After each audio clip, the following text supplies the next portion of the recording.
Hello students, today we will start next part of electric potential and the capacitance part 11. Last video में हमने electric field intensity find out की थी due to a long straight charged wire, और आज हम लोग find out करेंगे electric field intensity due to a uniformly charge spherical shell. तो हमने इसके लिए क्या किया, एक सरफेस ले लिया, स्फेरिकल सरफेस ले लिया जिसकी रेडियस है कैपिटल आर। तो इसका मतलब यहां से यहां तक इसकी ये क्या हो गई, रेडियस कैपिटल आर। अब यहां पर हम एक पॉइंट P ले लेते हैं जो कि इससे स्मॉल आर डिस्टेंस पर है। ये point P that is r small r distance away from the centre. और इस स्फीयर पर जो चार्ज है वो चार्ज आपका Q है। ठीक है, यहां चार्ज आपका Q है, पॉजिटिव Q। ओके, अब यहां पर हम लोग इस P पॉइंट पर जो हमने ये R डिस्टेंस अवे माना है, इस R डिस्टेंस को हम एक रेडियल डिस्टेंस मानकर ये क्या कर देते हैं, अनदर स्फीयर बना लेते हैं। तो इसका मतलब जो ये आपको डैश डैश में स्फीयर दिखाई दे रहा है, ये है आपका for the radius small r. ठीक है, अब इस स्फेरिकल सरफेस को गॉसियन सरफेस बोला जाएगा, क्योंकि आप किसी भी पॉइंट पर अगर देखेंगे तो इलेक्ट्रिक फील्ड इंटेंसिटी क्या रहेगी, आपकी सेम रहेगी। ये सपोज करो आपका स्फीयर S है, ये सपोज करो आपका स्फीयर S1 है। ठीक है, तो यहां लिखिए S1 sphere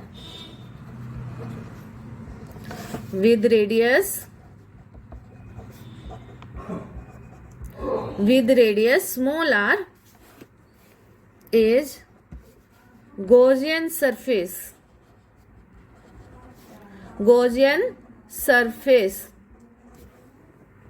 It means electric field is same at every point.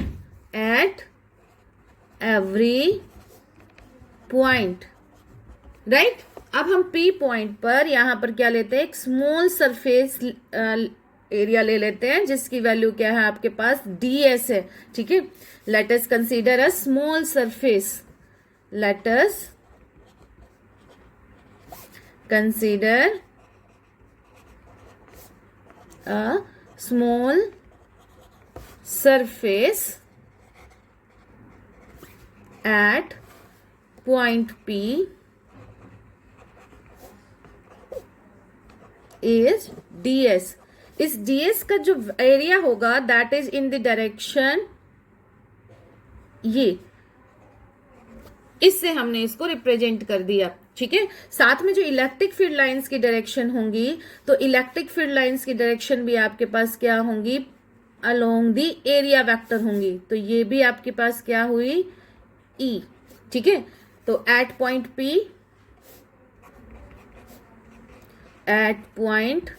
P E and area vector delta S और n यूनिट वेक्टर से इसको मल्टीप्लाई कर दो, तो ये हो गया area vector R along to each other. ये किस लिए लिखा, क्योंकि इन दोनों के बीच में अब एंगल कितना बन गया आपका, 0 डिग्री बन गया, along to each other. Right. अब बाय द गॉस लॉ जाओ, according to Gauss law,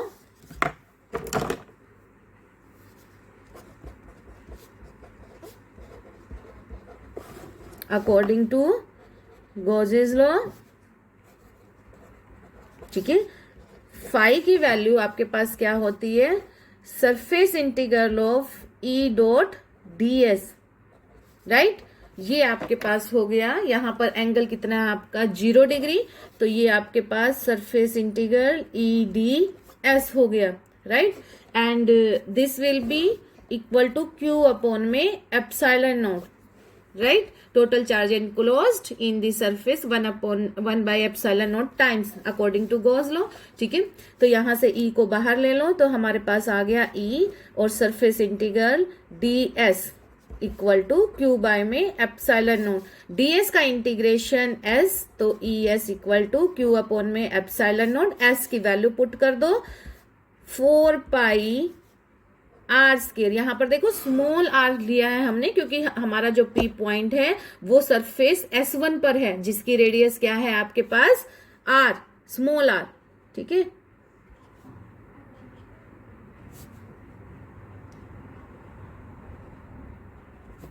okay.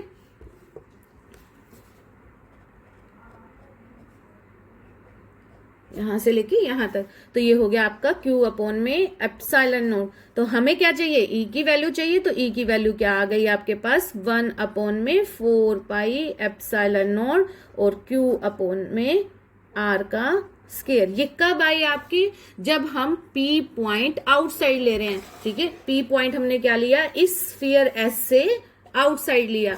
तो यहां पर आप लिख भी सकते हो for the outside the shell, outside shell.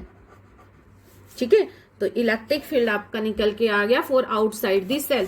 अब हम सेकंड लेते हैं कि अगर आपका on the surface of shell हो, ये हमारे पास सेल हो गई, यहां पर आपके पास जो स्मॉल आर है और कैपिटल आर है दोनों के दोनों इक्वल टू ईच अदर हैं, यही आपके पास आर है। ठीक है, r equal to capital R. यहां पर आपने पॉइंट पी ले लिया। ठीक है, पॉइंट पी, और यहां से आपकी जो इलेक्ट्रिक फील्ड लाइंस है ये हो गई इलेक्ट्रिक फील्ड लाइन। यहां पर ये सरफेस ले लिया, स्मॉल सरफेस। ठीक है, जिसका एरिया वेक्टर भी क्या हुआ आपका इसी के अलोंग हुआ, एन यूनिट वेक्टर। ठीक है, तो अब यहां पर पी पॉइंट अगर हम लें, ऊपर लिख दीजिए on this surface. Second point है on the surface of shell. अगर सरफेस ऑफ शेल पर हम बात करें पी पॉइंट लेकर, तब आपका ई क्या होगा, देखिए तब ई की वैल्यू आपकी सेम यही निकल के आएगी, बस यहां पर स्मॉल आर क्या हो जाएगा आपका कैपिटल आर के हो जाएगा। तो small are equal to capital R, then E equal to आपका क्या हो गया 1 अपॉन में 4 pi epsilon naught Q upon में कैपिटल आर का स्क्वायर, नॉट स्मॉल आर का स्क्वायर। ओके, दूसरा अब हम इसमें सरफेस चार्ज डेंसिटी की बात करते हैं। जैसे हमने पहले वाले आर्टिकल में लीनियर चार्ज डेंसिटी की बात करी थी, तो इसमें आपकी surface charge density, surface charge density जो होती है वो सिग्मा से रिप्रेजेंट होती है। सरफेस चार्ज डेंसिटी ये होती है आपकी सिग्मा। ठीक है, और सिग्मा की जो वैल्यू होती है वो होती है Q अपॉन में A या Q अपॉन में S, सरफेस एरिया आप कह सकते हो Q अपॉन में S। ठीक है, तो इसका मतलब क्या हुआ कि ये क्या हो गया Q अपॉन में 4 पाई R का स्केयर। ठीक है, तो सिग्मा की वैल्यू Q अपॉन 4 पाई R का स्केयर आपका सरफेस चार्ज डेंसिटी। ठीक है, लीनियर चार्ज डेंसिटी की वैल्यू क्या थी लैम्डा। ठीक है, यहाँ स्टार लगा देती हूँ अगर जिसको याद नहीं है। तो लैम्डा की वैल्यू क्या थी आपकी Q अपॉन में L थी। ठीक है, तो ये था आपका लैम्डा। ठीक है, और सरफेस चार्ज डेंसिटी किसके इक्वल होगी आपकी Q अपॉन में S के इक्वल होगी, Q अपॉन 4 पाई R का स्क्वायर। तो यहां से E की जो वैल्यू है वो क्या आ जाएगी आपके पास, देखिए Q अपॉन 4 पाई R स्क्वायर सिग्मा, तो सिग्मा अपॉन में एप्सिलॉन नोट। ठीक है, तो ये आपके पास इलेक्ट्रिक फील्ड इंटेंसिटी निकल गई at the surface of the shell. Okay, तो अब हम फाइंड आउट करेंगे कि अगर ये आपका जो P पॉइंट है ये अगर आपका इनसाइड आ जाए, इनसाइड दिस शेल आ जाए, तो इनसाइड दिस शेल अगर हम लोग लेके चल रहे हैं तो आपको पता ही है इनसाइड दिस शेल में third point, inside this shell, inside the shell, inside this shell हमने पहले कई बार किया है कि जो चार्ज होता है वो क्या होता है जीरो होता है। इलेक्ट्रिक फील्ड लाइंस क्या होती हैं आपकी जीरो होती हैं। ठीक है, वो किस तरह से जीरो होती है वो हम निकालते हैं। तो Q की वैल्यू इनसाइड दिस शेल क्या हो जाती है, जीरो हो जाती है। तो यहां पर आप लिखेंगे कि charge will be zero inside this shell, सो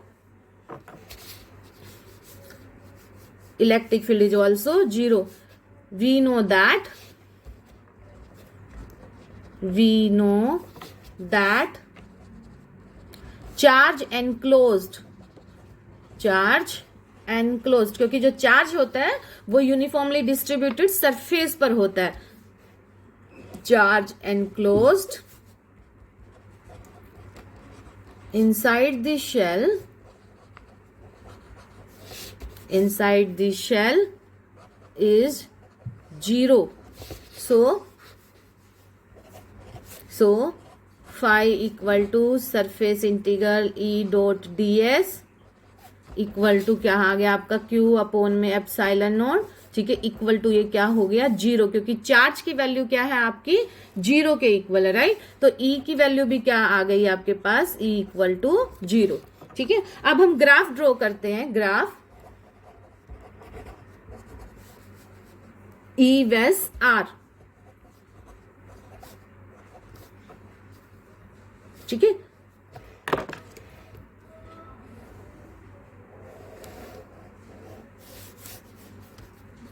इस तरफ आपने ले ली इलेक्ट्रिक फील्ड इंटेंसिटी E और इस तरफ है आपका R. ठीक है, यहां पर सपोज करो आपके पास है R equal to capital R, small r equal to है कैपिटल R. ये आपने पॉइंट ले लिया.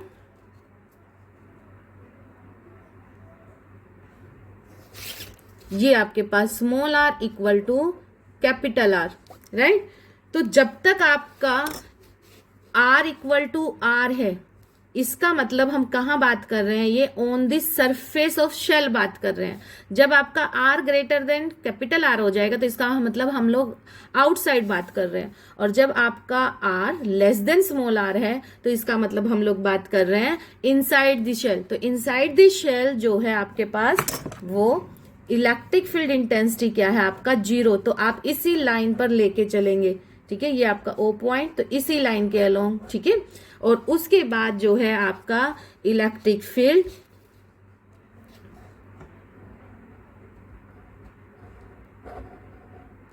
यहां maximum and then R equal to R पर आपका मैक्सिमम हो गया और उसके बाद आपका ग्रेजुअली डिक्रीज हो रहा है 1/r स्केयर से. देखिए आपका इनवर्सली प्रोपोर्शनल है 1/r का स्केयर के. ठीक है, तो आपका जो इलेक्ट्रिक फील्ड इंटेंसिटी है वो आपकी डिक्रीज हो जाएगी. और डिक्रीज कैसे होगी आपकी,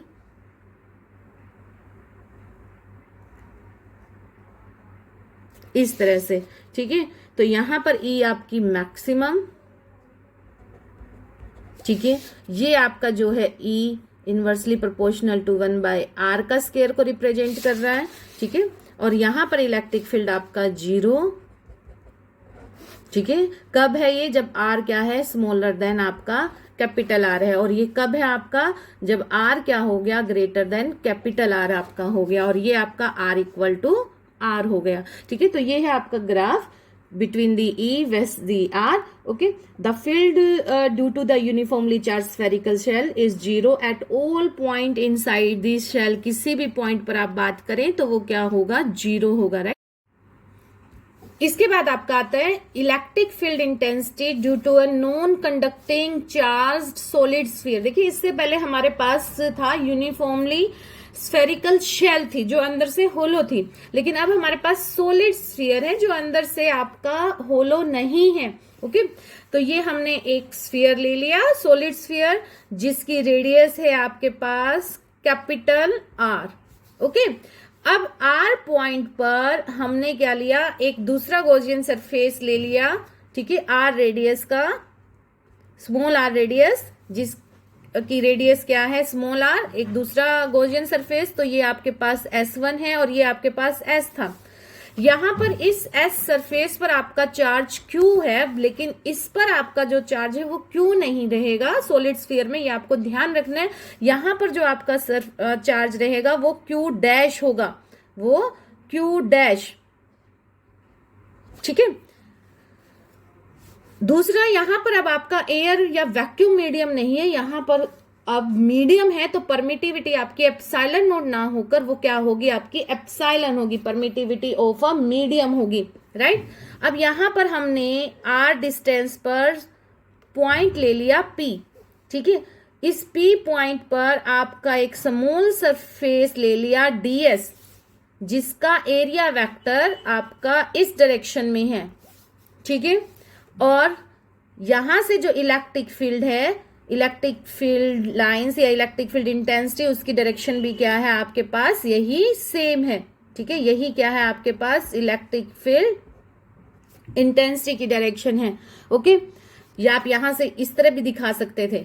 ठीक है, कि पैरेलल में, they are parallel to each other. अब ये पॉइंट आपके पास P, ठीक है।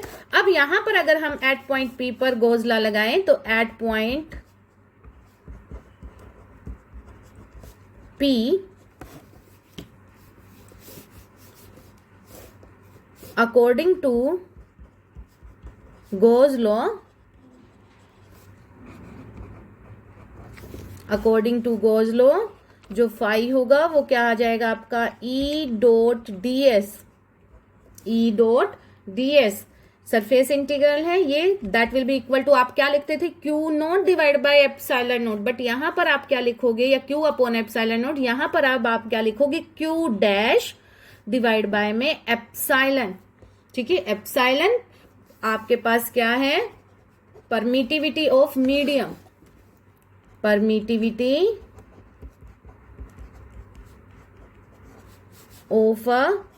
ऑफ मीडियम, क्योंकि ये सॉलिड आपका स्फीयर है ना कि होलो, तो एयर का तो मतलब ही नहीं है वैक्यूम का, तो यहां पर आप जो लोगे परमिटिविटी वो मीडियम की लोगे।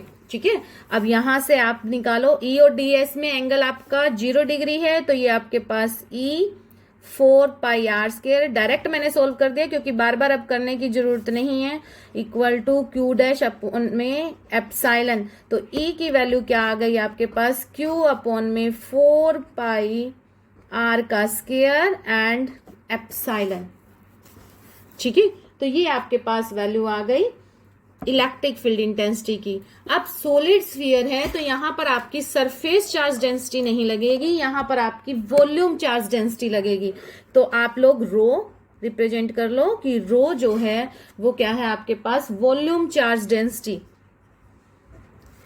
Volume charge density. ठीक है, तो रो की जो वैल्यू होगी वो क्या होगी, Q, यहां Q डैश लगाइए, Q अपॉन में वॉल्यूम चार्ज बाय में वॉल्यूम होगा, राइट। तो यहां से Q डैश की वैल्यू हम निकालेंगे, अगर मैं लेके चलूं अब Q को Q डैश ले लूं तो ये आपके पास देखिए Q अपॉन में 4/3 पाई आर क्यूब बनेगा। ठीक है, लेकिन अगर चार्ज मेरा Q डैश हो जाए तो वॉल्यूम भी कितना हो जाएगा आपके पास, 4/3 पाई आर क्यूब, ये वॉल्यूम हो जाएगा। ठीक है, तो रो की वैल्यू अब आपके पास ये आ गई, तो Q डैश की वैल्यू यहां से क्या होगी आपके पास, 4/3 pi small are cube row.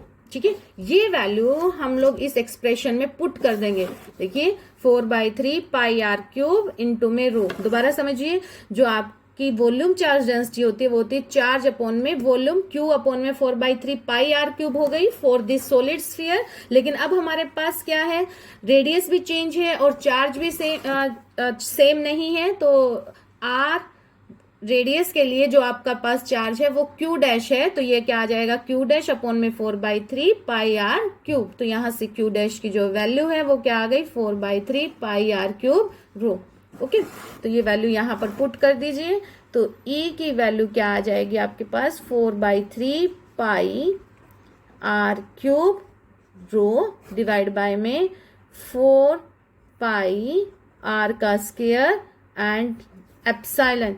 4 pi से 4 पाई आपका कैंसिल हो गया, आर स्क्वायर से एक आर स्क्वायर इसमें से कैंसिल हो जाएगा, तो ये आपके पास आंसर बचेगा आर रो डिवाइड बाय में 3 नीचे आ गया आपका एंड एप्सिलॉन। तो ये आपके पास इलेक्ट्रिक फील्ड इंटेंसिटी आ गई किसमें, सॉलिड स्फीयर में। ठीक है, मैंने इसमें आपको एक चीज नहीं बताई कि अगर हम ऑन दिस सरफेस लें और आउटसाइड दिस सरफेस लें ठीक है, जैसे हमने स्फेरिकल शेल में लिया था कि electric field intensity on the surface या फिर आउटसाइड द सरफेस लें, तो वो आपकी सेम आएगी जैसे आपने स्फेरिकल शेल के अंदर किया था।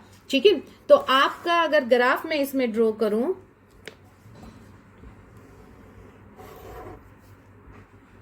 ई वेस आर, ठीक है, तो अब देखिए जो इनसाइड था, इनसाइड में आपका क्या हो गया, चेंज हो गई इलेक्ट्रिक फील्ड। इलेक्ट्रिक फील्ड की value R rho 3 epsilon naught आई है। जैसे जैसे आर बढ़ेगा तो वैसे वैसे आपका इलेक्ट्रिक फील्ड भी बढ़ेगा। आप यहां ऊपर लिख भी सकते हो for inside the solid, for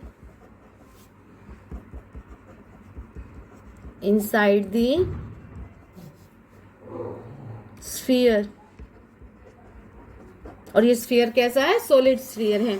ठीक है, तो अब यहां पर आपका ई, ये इस तरफ आप ई लेंगे और इस तरफ आप आर लेंगे। ठीक है, यहां पर आपके पास हो गया small are equal to capital R.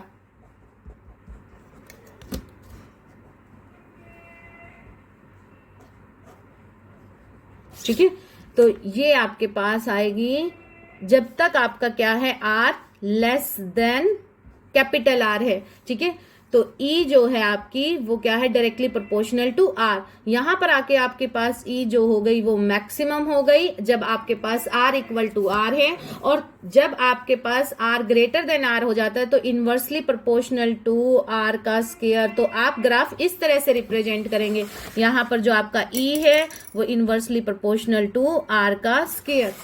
ठीक है, तो इस वीडियो में आज के लिए इतना ही। If you like it then subscribe my channel. Thank you.